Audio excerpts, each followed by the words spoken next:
Dari sini kita akan mempelajari tentang proposal. Yang pertama adalah pengertian proposal, kedua adalah fungsi proposal, ketiga adalah tujuan proposal. Di sini kita akan membahas tentang bab 5. Bab 1, bab 2, bab 3, dan bab 4 sudah kita pelajari. Jika ada hal-hal yang kalian kurang mengerti di dalam bab 1, bab 2, bab 3, dan bab 4, silahkan tanyakan.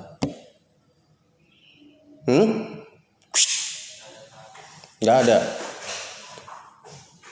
Maka dari itu kita lanjut ke bab 5 tentang proposal. Lan,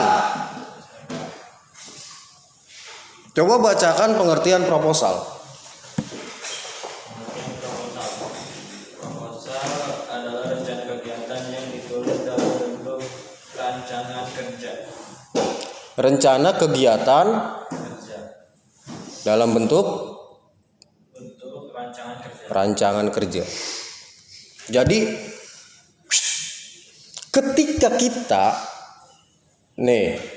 ketika kita ingin melakukan suatu kegiatan, ya, kita harus membuat suatu proposal. Dari proposal tersebut, maka kita akan mendapatkan kegiatan-kegiatan dan waktu. Waktunya kapan, kegiatannya apa. Nah, itu proposal itu adalah rancangan kegiatan. Rancangan kegiatan. Setiap orang melakukan suatu kegiatan, biasanya dia memerlukan rencana. Dan sudah mendapatkan rencana, maka dia mencoba untuk merancang. Contohnya, dia seandainya ada kegiatan nih. Ya, kegiatan maulid. Kegiatan maulid biasanya dia itu setelah sholat isya, perkiraan antara jam 7:30 ataupun jam 8. Panitia dia itu harus bisa merancang kegiatan tersebut. Dari jam 8 malam sampai jam 9 apa kegiatannya. Jam 9, jam 10 apa kegiatannya. Maka dirancang oleh dia. Ya, paham? Jadi proposal itu adalah rancangan suatu kegiatan. Baik, kita lanjut. Bal, bacakan fungsi proposal. Fungsi proposal: menjelaskan suatu proyek. 2. Mendapatkan persetujuan. 3. Mengumpulkan dana. 4. Pendekatan pada pelanggan atau klien. 5. Perencanaan anggaran. Cukup. 1, apa fungsinya? 1. Menjelaskan suatu proyek. Nah, ketika seseorang itu berniat untuk membuat suatu proposal, maka dia itu harus menjelaskan kegiatan tersebut.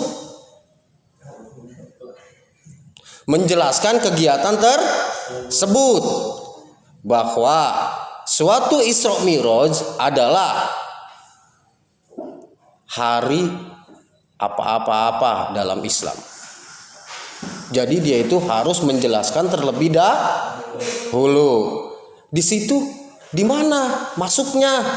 Masuknya dia itu berada di bab 1. Karena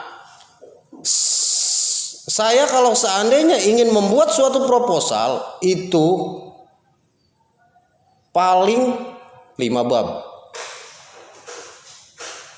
Jadi membuat suatu proposal itu biasanya saya itu menggunakan 5 bab. Yang pertama adalah pendahuluan. Bab 1. Gitu. Terus yang keduanya apa itu, Bob? Mal? Yang keduanya? Keduanya mendapatkan persetujuan. Nah, mendapatkan persetujuan artinya di situ ada satu lembar kita buat dalam satu lembar. Contoh, namanya adalah lembar pengesahan.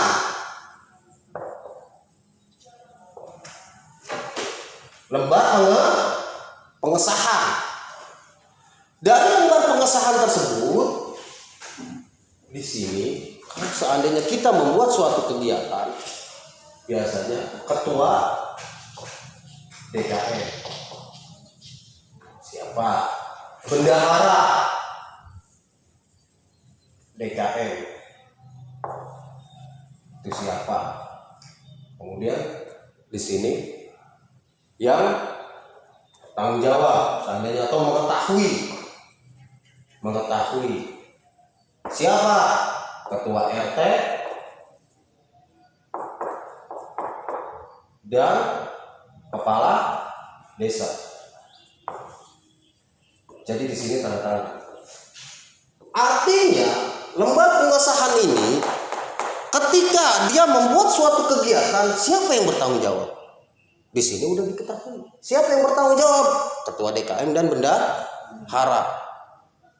Ketua RT dan kepala desa itu hanya mengetahui bahwa di daerah tersebut melaksanakan suatu kegiatan. Paham? Itu yang dinamakan lembar pengesahan. 3. Apa itu, Bal? Pengumpulan dana. Nah, yang nomor 3 adalah pengumpulan dana. Dana tersebut didapatkan dari mana? Seandainya dana tersebut didapatkan dari uang kas. Uang kas apa? Uang kas masjid. Dari mana uang kas masjid? Setiap hari Jumat kan minta jariah. Ya. Atau seminggu sekali minta jariah. Ataupun orang-orang yang memiliki jiwa membantu, dia tidak diminta juga pasti ngasih ke masjid. Gitu. Jadi dikumpulkan oleh bendahara, diketahui oleh ketua DKM. Jadi di situ akan mengetahui berapa budget uang yang dimiliki oleh masjid tersebut. Ya. Dan di situ pun setiap bulan sekali pasti akan dilampirkan keuangan di dalam masjid. Jadi mengetahui budget uang masjid itu berapa dari infak dan sedekah masyarakat. Gitu. Ketika kegiatan proposal itu kurang, maka dia mengajukan bantuan kepada kepala desa, mengajukan kepada orang-orang yang memiliki uang seperti pengusaha. Seperti itu. Ketika kegiatan tersebut melebihi dari keuangan masjid. Gitu. Terus nomor 4 apa? Bal. Pendekatan pada pelanggan. Nah, maksudnya pendekatan artinya kita bermusyawarah dulu kepada tokoh-tokoh yang ada di lingkungan. Jadi apa nih kalau seandainya seperti ini, kita pendekatan. Jangan lupa manggil RT. Jangan sampai kita melakukan suatu kegiatan, jangan lupa untuk mengundang RT. Jangan sampai nanti takutnya ada kegiatan apa-apa, ketika RT ditanya oleh kepala desa, dia menyatakan, saya nggak tahu Pak, karena saya tidak diundang. Jadi kepala desa tidak akan tanda tangan. Gitu. Ya. Atau kegiatan di dalam sekolah. Yang dilakukan oleh siswa seandainya membuat suatu proposal, dia harus diketahui oleh guru-guru yang bersangkutan. Dan